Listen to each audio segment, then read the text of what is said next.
welcome back to another lesson all about vegetables. So hopefully you are destroying those free radicals. You've got nutrient-dense foods full of vitamins and minerals, and you feel amazing. Skin's coming through and you're super full through those low-calorie foods. So lesson 6 today is all about bulk cooking the vegetables. Bulk cooking 101 we're going to call it.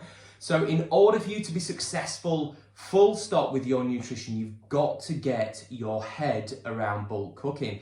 If you look at the most successful people with the best body compositions, albeit that probably most likely us guys, we don't really want to be bodybuilders. Bodybuilders bulk cook.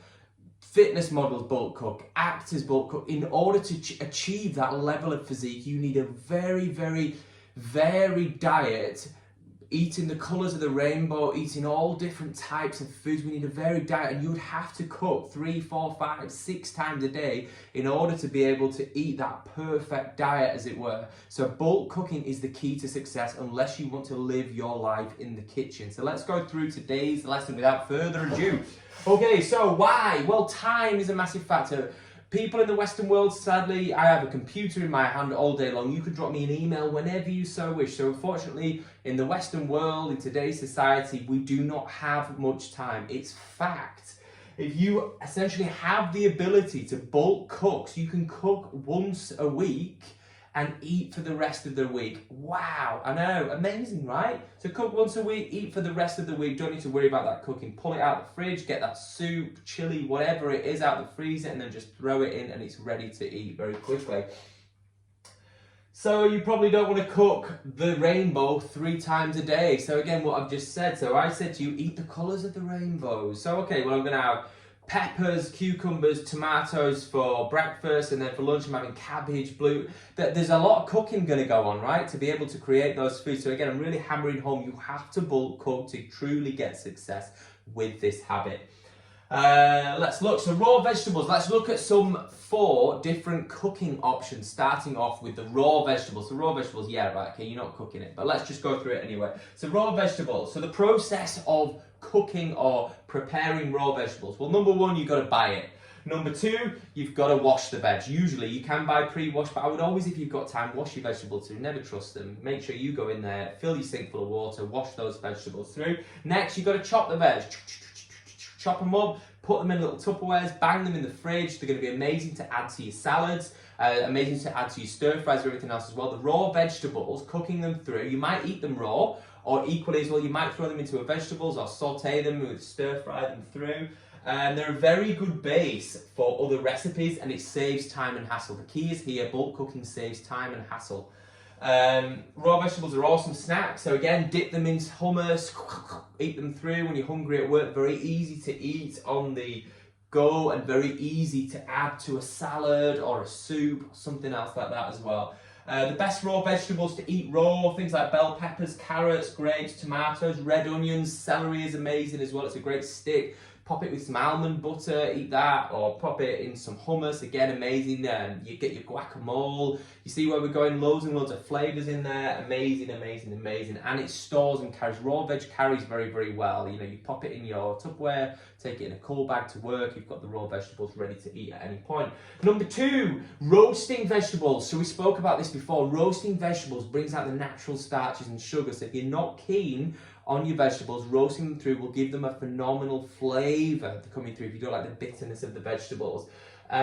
Cook large amounts at a time. So with it as well, if you've got your oven banks, you can bang big massive tray, tin foil it up, pans, you can cook loads at once with your roasting vegetables.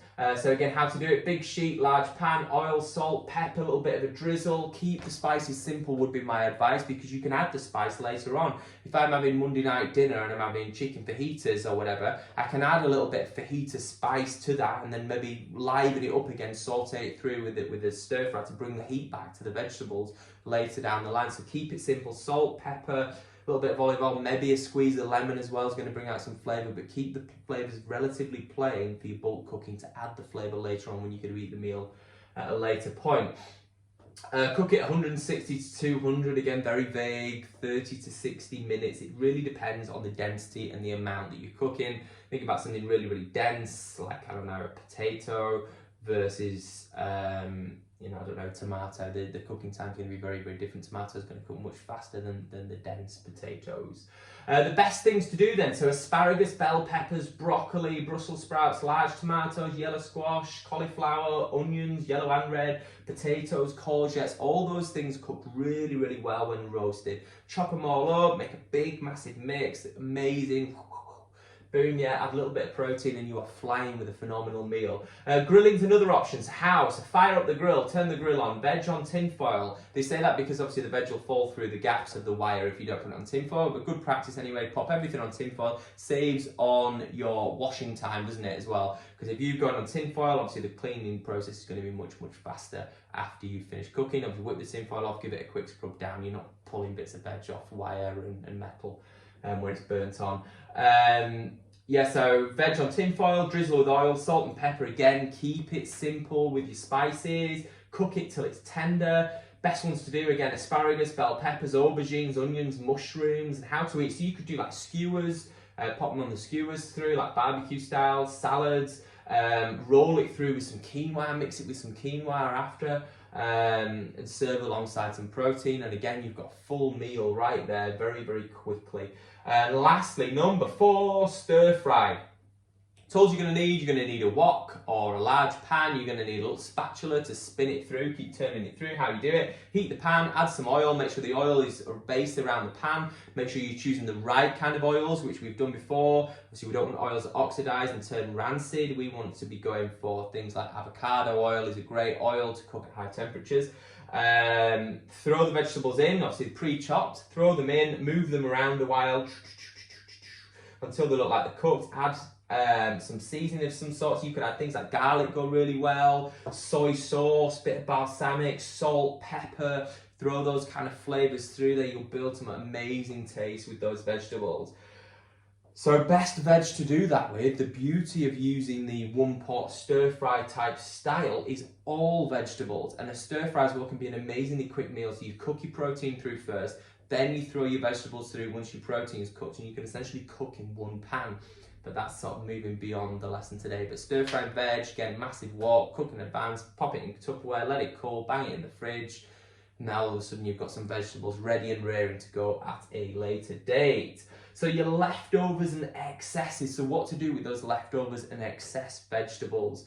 If you've cooked too many, or it's coming to the end of the week and they look a little bit dead, that's dead. Need to probably edit that out.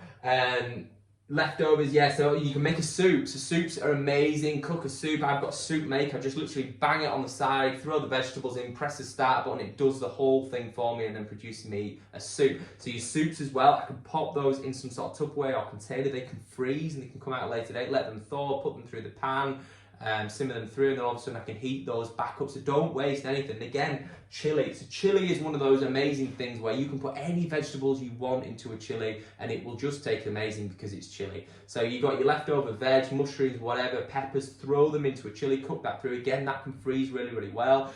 Freeze it in those sort of tin foil takeaway things with the cardboard over the top and fold them through. Take the cardboard off, bang it in the oven, 200 degrees Celsius, 30 minutes later, you've got an amazing meal that's been pre-cooked.